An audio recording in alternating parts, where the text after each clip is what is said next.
Hello friends, welcome to CCS IAS academy. Myself Ankush Sharma. Students, act series में आज हम discuss करेंगे government of India act 1858। Okay, important act है। इसको इस लेक्चर में हम थॉरोली डिस्कस करने वाले हैं। लेक्चर आपको लास्ट तक देखना है। चलिए आगे बढ़ते हैं। स्टूडेंट, इस एक्ट को क्यों लाया गया? तो फर्स्ट हम इसका बैकग्राउंड समझते हैं। बैकग्राउंड को समझने के लिए हमें चलना होगा 1773 में। 1773 में याद करिए स्टूडेंट, क्या हुआ था।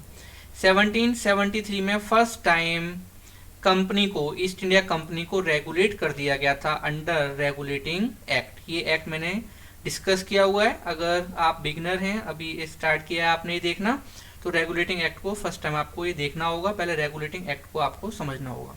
तो रेगुलेटिंग एक्ट स्टूडेंट ये आया था और उसने first time east India company को रेगुलेट कर दिया था। देन आपने देखा 1813 में जब चार्टर एक्ट आया 1813 का, देन उसमें स्टूडेंट ईस्ट इंडिया कंपनी की जो ट्रेडिंग मोनोपोली थी उसको भी खत्म कर दिया गया था। ओनली किस में छोड़ा गया था मोनोपोली को? Trade in T and trade with China. 1833 का जब एक्ट आया, देन आपने देखा कंपनी को बोला गया एज सून एज पॉसिबल आप अपनी कमर्शियल एक्टिविटीज को बंद कर दीजिए। ओके, और आपको फोकस करना है किसके ऊपर? तो इंडियन एडमिनिस्ट्रेशन के ऊपर। ये कब बोल दिया गया? 1833 के एक्ट में। और 20 इयर्स कंपनी को फिर से दे दिए गए। स्टूडेंट, 1853 में जब चार्टर एक्ट आया, देन आपने देखा कि कंपनी को अब 20 इयर्स नहीं दिए गए। ओके, दैट मीन्स अगर रिवोल्ट नहीं होता, अगर आपसे क्वेश्चन पूछा सकता है, अगर रिवोल्ट नहीं होता देन क्या ट्रांसफर ऑफ पावर होता है? यस स्टूडेंट, ये क्लियर हो रहा है 1853 के एक्ट से। बिकॉज इसमें कंपनी को 20 इयर्स नहीं दिए गए थे। क्राउन के माइंड में चल रहा था कि कंपनी से पावर को अपने हाथों में अब लेना होगा। उनको एक बहाना चाहिए था, और बहाना कहाँ से मिला? एक्सक्यूज कहाँ से मिला स्टूडेंट? Mutiny of 1857। बहाना मिल जाता है और उसके बाद कंपनी को साइड में कर दिया गया और इंडियन एडमिनिस्ट्रेशन को ब्रिटिश क्राउन ने सीधे अपने हाथों में ले लिया। ओके, तो आप ये समझ सकते हैं धीरे धीरे कंपनी की पावर कम हो रही थी और किसकी पावर बढ़ती जा रही थी? 1773 में रेगुलेट कर दिया गया। 1813 में आपने मोनोपोली खत्म कर दी ट्रेड की। 1833 में कमर्शियल बिजनेस को खत्म कर दिया। 1853 में 20 इयर्स भी नहीं दे गई। तो क्लियर है कि क्राउन की पावर बढ़ रही थी और ईस्ट इंडिया कंपनी की पावर कम हो रही थी। रिवोल्ट हो जाता है, रिवोल्ट के बाद ट्रांसफर ऑफ पावर हो जाता है। ओके, आगे बढ़ते हैं स्टूडेंट। अब इंडियन टेरिटरीज को रूल किया जाएगा। तो फ्रॉम हियर अब इंडियन टेरिटरीज को रूल किया जाएगा in the name of British queen. इसी को आप बोलते हैं ब्रिटिश क्राउन। ओके, तो क्राउन वर्ड आपको मिल सकता है या क्वीन, और गवर्नमेंट भी कभी कभी मिल जाता है ब्रिटिश गवर्नमेंट। ओके, तो थ्री वर्ड आपको याद रखने, ब्रिटिश क्वीन, ब्रिटिश क्राउन और British government. Court of directors and board of control को अबोलिश कर दिया गया। बोर्ड ऑफ कंट्रोल स्टूडेंट कब क्रिएट किया गया था? याद करिए। यस, आपको याद आ गया होगा, ये क्रिएट किया गया था 1784 में अंडर पिट्स इंडिया एक्ट। तो दोनों को खत्म कर दिया गया। कोर्ट ऑफ डायरेक्टर्स किसके हैं? कंपनी के, ये भी साइड में कर दिए गए। बोर्ड ऑफ कंट्रोल इसको भी हटा दिया गया। ओके, अब एक नई पोस्ट क्रिएट कर दी गई और ये पोस्ट थी secretary of state. Very important, SOS। Okay student, तो सेक्रेटरी ऑफ स्टेट एक नई पोस्ट क्रिएट कर दी जाती है जिसको हम शॉर्ट फॉर्म में बोलते हैं SOS। ये आपको याद रखना है। तो शॉर्ट फॉर्म में क्या बोलेंगे इसको? SOS। ओके, फर्स्ट SOS थे लॉर्ड स्टैनले, ये आपको याद रखना है। तो फर्स्ट SOS है Lord Stanley. Secretary of state को असिस्ट करने के लिए काउंसिल बना दी गई। उस काउंसिल में थे 15 members. Clear? Secretary of state को court of directors and board of control दोनों की पावर दे दी जाती है। ठीक है, तो court of directors and board of control दोनों की पावर किसको दे दी गई? SOS, सेक्रेटरी ऑफ स्टेट को। 2008 में यूपीएससी ने क्वेश्चन पूछा है। उसने पूछा था यूपीएससी ने SOS की पोस्ट किस एक्ट के अंडर में क्रिएट की गई थी? आपका आंसर होगा government of India act 1858। Okay, तो अब ये जो SOS है स्टूडेंट, ये रिप्रेजेंटेटिव हो गया क्राउन का। ठीक है, और ये इंडियन टेरिटरीज को रूल करेगा SOS किसके बिहाफ पर? British crown. और ये रिस्पॉन्सिबल किसके लिए होगा? ब्रिटिश पार्लियामेंट, ब्रिटिश गवर्नमेंट के लिए। मतलब आप समझ सकते हैं इसके थ्रू इंडिया का एडमिनिस्ट्रेशन चला जाएगा। तो secretary of state for India, इसके थ्रू ऑफ इंडिया का एडमिनिस्ट्रेशन चलेगा। फॉर एग्जाम्पल जैसे हमारा एक्ट है स्टूडेंट मिंटो मॉर्ले, तो उसमें मॉर्ले जो है वो है एसओएस और मिंटो है इस टाइम पर वायसरॉय। ओके, तो एसओएस कौन है? मॉर्ले। इसी टाइप से जैसे आपने पढ़ा है मॉन्टेग्यू चेम्सफोर्ड, तो चेम्सफोर्ड है इस टाइम पर वायसरॉय और मॉन्टेग्यू कौन है? एसओएस। ओके, आगे बढ़ते हैं स्टूडेंट। अब जो भी वायसरॉय अपॉइंट किया जाएगा इंडिया में, पहले तो कोर्ट ऑफ डायरेक्टर जो है उससे उनसे भी पूछा जाता था, बट अब सीधे सीधे वायसरॉय और अलग जो भी हमारी प्रोविंस हैं या प्रेसिडेंसीज हैं उनको अपॉइंट करेगा सीधे ब्रिटिश क्राउन। ठीक है, पिट्स इंडिया एक्ट के अंडर में जो डुअल गवर्नमेंट बनी थी स्टूडेंट, ये आपको समझना है और ये पॉइंट बहुत इंपॉर्टेंट है। डुअल गवर्नमेंट क्या है? तो पहले आपने देखा कोर्ट ऑफ डायरेक्टर्स, ओके, इनकी पावर अलग है। कोर्ट ऑफ डायरेक्टर्स की पावर है जिनको हम बोलते हैं सीओडी शॉर्ट फॉर्म में, और दूसरी तरफ है board of control. Okay, board of control, board of control.